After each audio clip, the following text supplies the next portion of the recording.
तो एक तरफ तो इंडिया आज दुनिया में बिलियनियर्स की लिस्ट में यूएसए एंड चाइना के बाद आज तीसरे नंबर पे आता है, लेकिन वहीं दूसरी तरफ की रियलिटी ये है कि एक आम आदमी की मंथली इनकम आज भी मुश्किल से 25,000 के आसपास ही है। और इससे भी शॉकिंग बात तो ये है कि अगर आपको इंडिया के टॉप 10% अमीरों में आना है तो आपको सिर्फ 25,000 ही चाहिए आने के लिए। और इन दोनों क्लास के बीच में एक और क्लास एग्जिस्ट करती है, वो है मिडिल क्लास।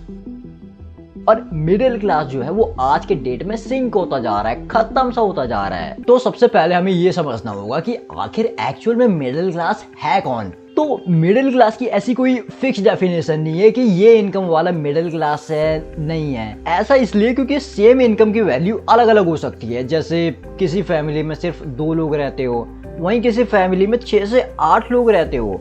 और जो इनकम किसी छोटे शहर या गांव में कंफर्टेबल लाइफ दे सकती है, वही सेम इनकम हो सकता है कि मेट्रो सिटीज में सिर्फ बेसिक एक्सपेंसेस निकालने में खत्म हो जाए। इसलिए मिडिल क्लास को सिर्फ सैलरी के बेसिस पे डिफाइन कर पाना मुश्किल होता है। ब्रॉडली बहुत सारी रिपोर्ट सजेस्ट करती है कि जो फैमिली साल का 5 लाख से लेकर के 25 लाख तक अर्न करे उसे मिडिल क्लास कैटेगरी में कंसिडर किया जाएगा। आप यहाँ पे एक इंटरेस्टिंग चीज देखने को मिलती है, जो पिरामिड के नीचे के लोग हैं, आप इंडिया की बॉटम 50% पॉपुलेशन जो है वो साल का 70,000 कमाती है। इनके पास सरकार बनाने की पावर होती है, इसलिए गवर्नमेंट जो है वो इनके लिए फ्रीबीज लाती है, बहुत सारी स्कीमें लाती है, ration card, Ayushman Bharat, EWS reservation, BPL card, मतलब अलग अलग तरीके की स्कीमों को निकालती रहती है गरीब लोगों के लिए। ऐसे ही पिरामिड के ऊपर के लोग हैं, इन लोगों के पास पैसा, इन्फ्लुएंस है, तो सरकार इन लोगों के फेवर में पॉलिसी बनाती है। और इन दोनों क्लासों के बीच में आती है मिडिल क्लास, जिनके पास ना तो सरकार बनाने की पावर है और ना ही अमीरों की जितना पैसा है कि वो कुछ कर सके। अब अगर हम टैक्स स्ट्रक्चर को देखें तो मिडिल क्लास का प्रेशर और क्लियर हो जाएगा। आज नए टैक्स रिजीम में लगभग 12 लाख तक की इनकम पर गवर्नमेंट डायरेक्ट इनकम टैक्स में काफी राहत देती है, लेकिन जैसे इनकम ऊपर जाने लगती है तो टैक्स स्लैब भी जो है वो हाईली एग्रेसिव हो जाते हैं।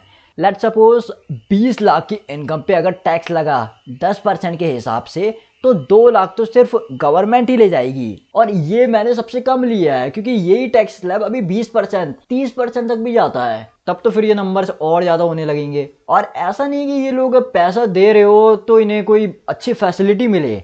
जहां बात गवर्नमेंट स्कूल की होती है तो ये लोग अपने बच्चों को प्राइवेट में ही भेजते हैं।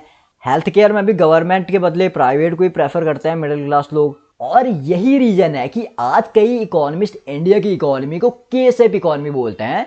मतलब ऊपर वाला क्लास तेजी से ऊपर जा रहा है और नीचे वाला क्लास स्ट्रगल कर रहा है, और बीच का जो मिडिल क्लास है वो धीरे धीरे कंप्रेस और ज्यादा श्रिंक होता जा रहा है। आज के टाइम पे इन्फ्लेशन ही 5%, 7% से बढ़ रही है। वहीं पे बात करूं मैं लग्जरी गुड्स की, हेल्थ केयर की, एजुकेशन वाले इन्फ्लेशन की, तब तो फिर 10%, 15% से बढ़ रहा है, जबकि इस स्पीड से मिडिल क्लास की सैलरी इंक्रीज नहीं हो रही।